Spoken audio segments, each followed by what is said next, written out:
A nossa aula de hoje versará sobre a refração da luz.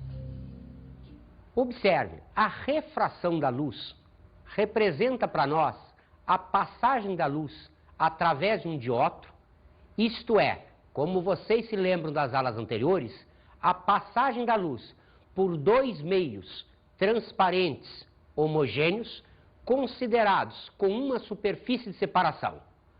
Quando a luz passa por essa superfície de separação, nós então estudamos o fenômeno físico chamado de refração. À semelhança da reflexão da luz, nós temos aqui também duas leis a considerar. A primeira lei, observe, ela diz: o raio incidente, o raio refratado e a normal ao dióptro no ponto de incidência estão no mesmo plano. Perceberam que elas são praticamente iguais? Isto é, aquela lei que nós vimos lá para espelhos dizia também que o raio incidente, o raio refletido estavam no mesmo plano. Aqui trocamos, em vez do raio refletido, para o raio refratado. A segunda lei, lá em espelho, falava da igualdade entre os ângulos de incidência e de reflexão. Aqui a situação mudou um pouquinho. Nós temos aqui o ângulo de incidência, isto é, o ângulo entre o raio incidente e a normal. Nós temos aqui o ângulo de refração, isto é, o ângulo entre o raio refratado e a normal. Observe que agora esses ângulos, nesta figura, não se apresentam iguais. O que significa isso? Que nem sempre, nesta situação, eu terei o ângulo de incidência igual ao ângulo de refração. Então, é comum observar-se em refração uma confusão. Imaginar-se que a refração acontece quando há um desvio do raio incidente, isto é, esse ângulo é diferente desse. Não é isto que acontece aqui. A refração é definida como a mudança de velocidade que a luz experimenta quando passa pela superfície de separação. Observe, é possível haver refração onde este ângulo de incidência seja igual ao ângulo de refração. Quando isso ocorre? Nas incidências perpendiculares. O ângulo de incidência vale zero, o ângulo de refração também valerá zero. Mas ocorre refração por quê? Porque houve mudança de velocidade na passagem da luz do meio considerado 1 para o meio considerado 2. Reforçamos então, o raio incidente, o raio refratado e a normal superfície de separação no ponto de incidência estão no mesmo plano, que é o plano de incidência. A segunda lei, para um mesmo dióptro, isto é, para um mesmo par de meios, existe uma relação constante entre o seno do ângulo de incidência I e o seno do ângulo de refração R. Observem o que isso significa matematicamente. Os ângulos I e R são de primeiro quadrante. Como eles são de primeiro quadrante, no primeiro quadrante, quando a função seno cresce, é porque o ângulo cresceu.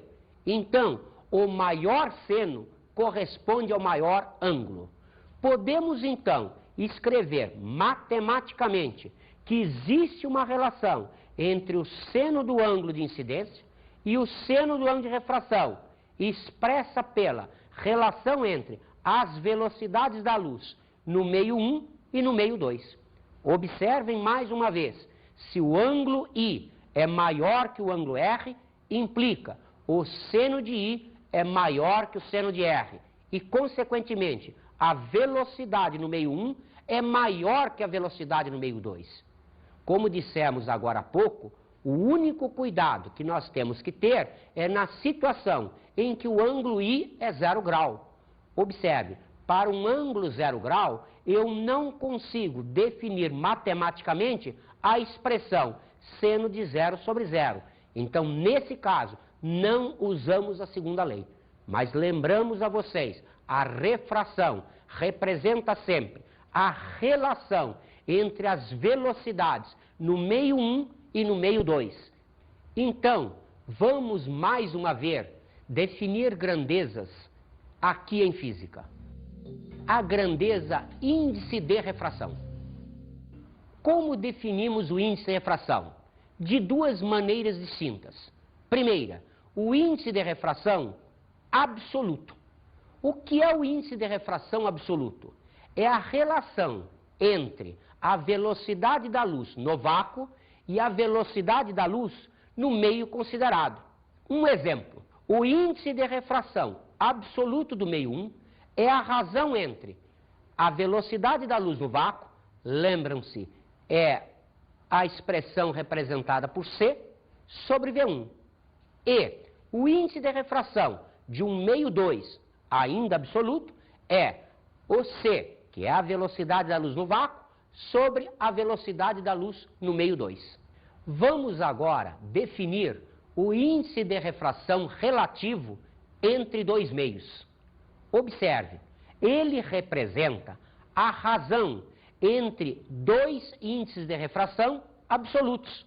Colocamos aqui o índice de refração absoluto do meio 2 e dividimos pelo índice de refração absoluto do meio 1.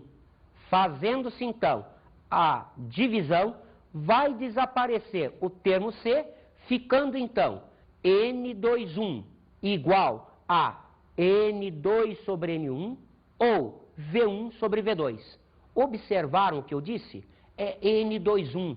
Não deve ser lido N21.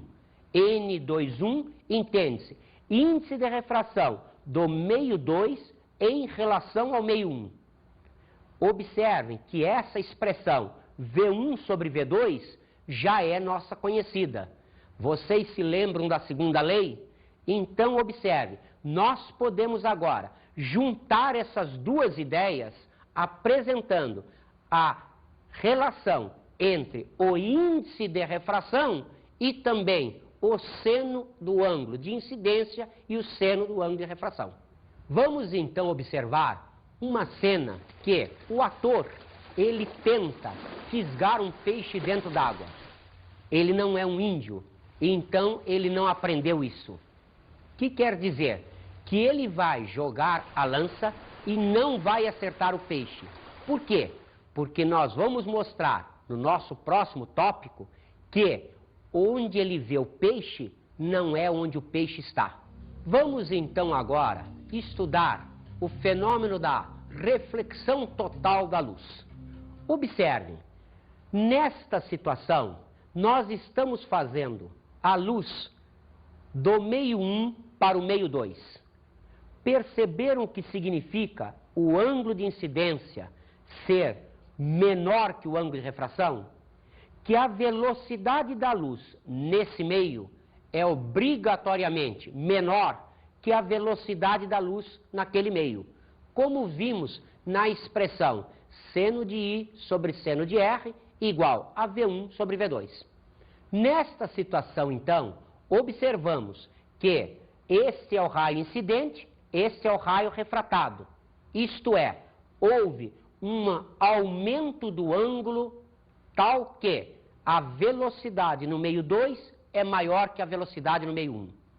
O que aconteceria, então, se aumentássemos ainda mais esse ângulo de incidência? Isto é, se o raio incidente entrasse mais afastado da normal. Observe, nesta situação, o raio refratado sairia rasante ao dióptro. Isto é, para este ângulo de incidência, eu teria um ângulo de refração igual a 90 graus.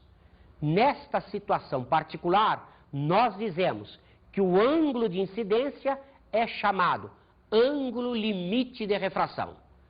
Observe que a partir daqui, obrigatoriamente, qualquer raio incidente com ângulo maior do que esse, sofrerá então uma reflexão total. Isto é, ele vai estar incidindo no meio 1, vai bater na superfície de separação e vai voltar para o meio 1. Vocês se lembram das aulas anteriores? A reflexão é justamente o fato da luz incidindo na superfície de separação voltar ao meio primitivo. Então, a reflexão total da luz é justamente o fenômeno que nós observamos aqui.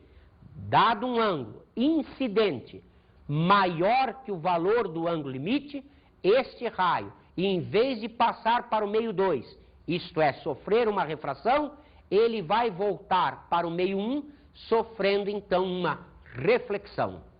Vamos então observar o que acontece quando eu considero o dióptro plano ar-água. Isto é, vamos imaginar um ponto luminoso dentro da água, que eu estou considerando meio 1, e um observador, uma pessoa, olhando esse objeto no meio 2. Observe, o raio vai sair desse ponto P, vai incidir na superfície de separação e sofrerá refração. Como está indo de um meio mais refringente, isto é, de um meio que tem menor velocidade para um meio que tem maior velocidade, o ângulo R obrigatoriamente será maior que o ângulo I. Então, este raio vai chegar ao olho do observador. Como o olho humano tem a propriedade de tudo que ele vê associar uma linha reta, esse observador vai observar a imagem desse ponto aqui, nesse ponto P'. Perceberam? Ele está vendo o objeto que está nesse ponto como sendo a imagem no ponto P'. Já imaginaram, então, se fosse um peixe? O peixe estaria aqui, mas o indivíduo vai ver o peixe aqui. Quando ele jogar a lança aqui, ele pensa estar acertando o peixe, mas estará jogando exatamente em cima do peixe. Lembrando mais uma vez, chamamos distância P a distância do objeto ao dióptro. Chamamos P' a distância da imagem ao dióptro. Podemos então, comparando os triângulos gerados por este raio prolongado aqui e por este raio que é o incidente, concluir que existe uma relação entre os índices de refração e os ângulos I e R. Observe então, no triângulo PAB, podemos escrever a tangente de I, a tangente do ângulo de incidência, é a razão entre X e P. Observe então, no triângulo P'AB, a tangente de R vale X sobre P'. Se eu divido membro a membro as duas expressões, eu tenho tangente de I sobre tangente de R é igual X sobre P sobre X sobre P'. Simplificando a expressão, podemos concluir que, primeiro, os ângulos I e R são pequenos. A tangente de I, como o ângulo é pequeno, nós sabemos da matemática, que se confunde com o seno de I. Como a tangente de R, R pequeno, se confunde com o seno de R, podemos então escrever seno de I sobre seno de R é P' sobre P. Como nós vimos anteriormente, o seno de I sobre seno de R representa a relação entre o índice de refração do meio 2 e o índice de refração do meio 1. Então dizemos N21 é igual P' sobre P. Perceberam? Se o índice de refração do meio 2 é maior que o índice de refração do meio 1, P' seria maior que P.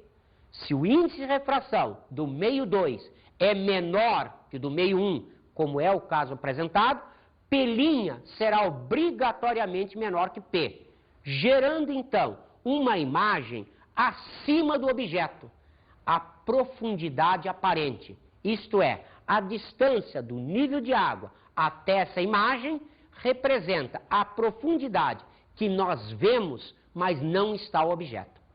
Se você em casa quiser fazer essa experiência, é bastante fácil. Encha a pia com água, coloque a mão dentro dela. Você vai notar que numa visada mais ou menos perpendicular, você verá sua mão acima da posição que ela realmente está. Vamos agora considerar a situação do diótro plano água-ar. Isto é, vamos considerar se nós, o observador, estivermos dentro d'água, por exemplo, e existisse um objeto no ar. A situação é semelhante à anterior, mas observem, agora, o ponto P é um ponto objeto. Então teremos aqui o raio incidente dando este raio refratado. Como o observador vai receber este raio refratado, como sempre o olho humano tem a propriedade de associar uma linha reta, ele vai ver a imagem pelinha. O que significa isso? Que dado um objeto aqui, a imagem aparecerá numa altura maior do que estava anteriormente. Observe, este sistema nosso é semelhante ao anterior, mas agora cuidado, estamos no meio que tem mais refringência, isto é, a velocidade da luz neste meio é menor. Observe então que a expressão continua a mesma, mas quando fizermos a relação com o índice de refração, também não teremos mudança. Mas agora, observe, como N21 significa índice de refração do meio 2 em relação ao meio 1, sendo o índice de refração 2 maior que o meio 1, P' será maior que P. Realmente, a imagem estará numa posição superior. Então, se um peixe está dentro d'água e ele vê um helicóptero, ele vê numa posição mais alta. Percebeu agora por que para pescar a gente usa uma vara? Por que a gente não amarra a linha com anzol direto no dedo? Porque se a gente ficar na beira da margem tentando pegar o peixe, ele se assusta e vai embora. Mas se a gente coloca uma vara para se afastar da margem, ele não nos vê, já que a linha... Como vocês observaram na enquete, existem muitas dúvidas a respeito do índice de refração. Vamos então saná-las. O que nós sabemos? Que dado dois índices de refração, N1 e N2, existe uma relação inversa com as velocidades da luz nos meios 1 e 2. Isto é, se nós tivermos N1 sobre N2, teremos V2 sobre V1. Ou seja, no índice de refringência maior, eu tenho uma velocidade de luz menor. No índice de refração menor, a velocidade da luz será maior. Vamos então agora associar os diótros planos. Vamos observar dois diótros planos e paralelos, constituindo a lâmina de faces paralelas. Observe então o nosso esquema de uma lâmina de faces paralelas. Pense numa lâmina de vidro. Ela está perpendicular ao monitor.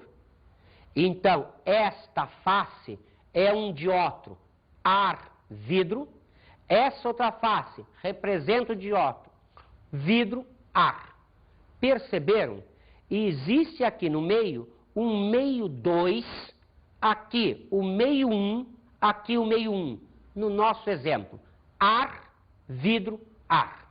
Imaginemos então um raio incidindo sobre essa lâmina, vindo do ar, através do ângulo I1. Esse raio sofre refração nesta superfície, se aproximando da normal. Por que se aproximando? O ângulo R tem que ser menor que o ângulo I, porque a velocidade da luz no vidro é menor que a velocidade da luz no ar. Observe que chegando no outro dióptro, agora a luz vai passar do vidro para o ar. O que significa isso? Como a velocidade no ar é maior que no vidro, obrigatoriamente o ângulo I2 será maior que este ângulo de entrada, que é o ângulo R. Perceberam? O raio incidente que tinha esta direção de propagação, ele foi transladado para esta posição. O que quer dizer isso? Ele está paralelo à situação de entrada. O raio emergente numa lâmina de faces paralelas é paralelo ao raio incidente. Dizemos então que nesta situação o raio não sofreu desvio, o raio só sofreu um deslocamento. Em alguns livros você vai encontrar isso com o nome de desvio lateral. Também é usado em física. Vamos determinar as relações existentes entre esses elementos. Considerando a situação do ar para o vidro, podemos escrever seno de 1 sobre seno de R vale N2,1. Se pegarmos do dióptro 2,1, isto é, do vidro para o ar, escreveríamos seno de 2 sobre seno de R igual a N2,1. Perceberam? A equação é a mesma porque vale o princípio da marcha inversa. Se em vez de fazer a entrada, como nós fizemos, pela parte superior da lâmina, poderíamos perfeitamente fazer a entrada pela parte inferior, que o trajeto do raio seria exatamente o mesmo. Observe então que se I1 é igual a I2, o raio emergente é paralelo ao raio incidente.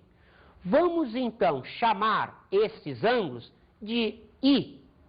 Observem também que no triângulo ADB, o seno do ângulo I menos R é igual ao deslocamento lateral sofrido pela hipotenusa do triângulo, que é AB. Se nós pegarmos o ângulo R, poderemos ver, através do triângulo ACB, que o cosseno de R é igual à espessura da lâmina sobre a hipotenusa do triângulo retângulo AB. Ou, dividindo as duas expressões, eu teria seno de I menos R sobre cosseno de R igual o deslocamento sobre AB sobre a espessura da lâmina sobre AB. Eliminando-se os termos comuns, fica o deslocamento vale a espessura da lâmina vezes o seno de I menos R sobre o cosseno de R. Perceberam então que esse deslocamento depende não só da espessura que a lâmina tem, como também dos ângulos que existem de incidência e refração, isto é, depende também do índice de refração relativo entre os dois meios. Vamos então experimentar um exercício sobre isso? Observe, um raio luminoso propagando-se no ar incide sobre a superfície lateral de um cilindro de vidro no plano de secção reta do cilindro. Dentre as trajetórias do raio luminoso propostas, nestas figuras a seguir, são fisicamente possíveis. Vamos então ver as figuras? Observe, aqui está o cilindro. Perceberam que o cilindro está outra vez perpendicular ao monitor? Primeira hipótese, esta. Segunda hipótese, esta. Terceira hipótese, esta. Quarta hipótese, esta. Então o exercício pergunta, quais são possíveis? É possível? Sim. Observe, se isto é um cilindro, esta planificação me mostra uma circunferência.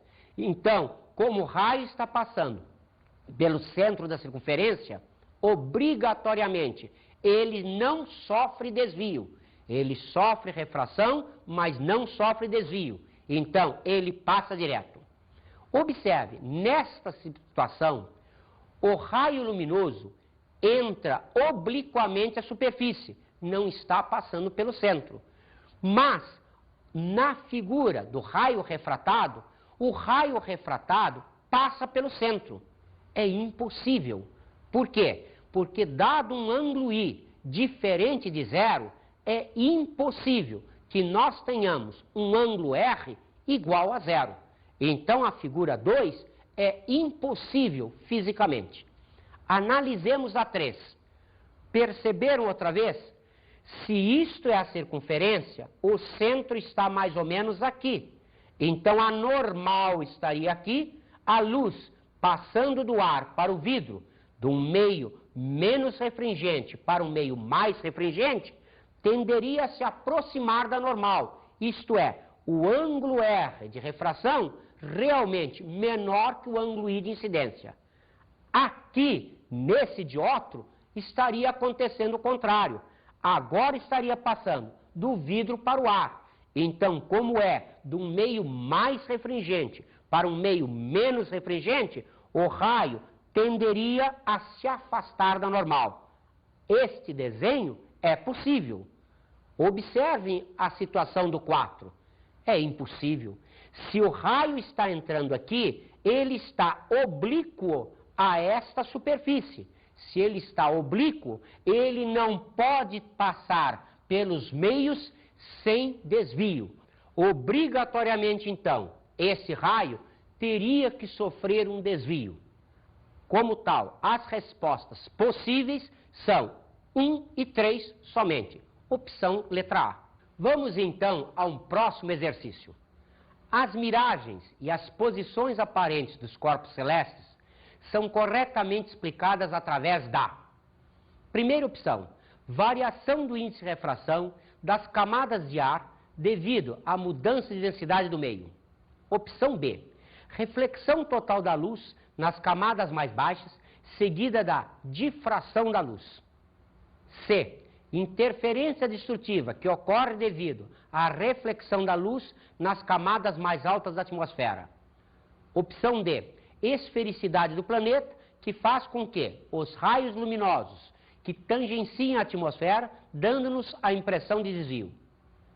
Opção E, a esfericidade do planeta, que faz com que a atmosfera se comporte como um espelho convexo para os raios provenientes do Sol e ocasione uma imagem virtual dos objetos. Observe, quase todos vocês já devem ter visto essa miragem. Quando a gente viaja num dia de sol e olha uma estrada ao longe, a gente pensa que a estrada está molhada, que tem lá uma poça com água. Mas a gente entende pela física que lá não tem água nenhuma. Observe, as camadas mais baixas da atmosfera, como estão mais perto da Terra, elas estão mais quentes. Por quê? Porque a luz solar não esquenta o ar, mas esquenta a Terra. A Terra aquecida emite calor que esquenta o ar. Então, as camadas de ar mais baixas estão mais quentes. Mais quentes, você se lembra, significam menos densas. Então, essas miragens que a gente vê, e não só a gente vê, como também a gente consegue captar em filmes, consegue captar na televisão, especialmente nas corridas de Fórmula 1, elas são miragens físicas. Observe, a resposta é a letra A. Observe mais um exercício. Um feixe de luz monocromática passa de um meio de índice de refração N1 para outro de índice de refração N2. A velocidade de propagação da luz no primeiro meio é V1 e no segundo V2. Assim, a razão N1 sobre N2 é igual a... Perceberam?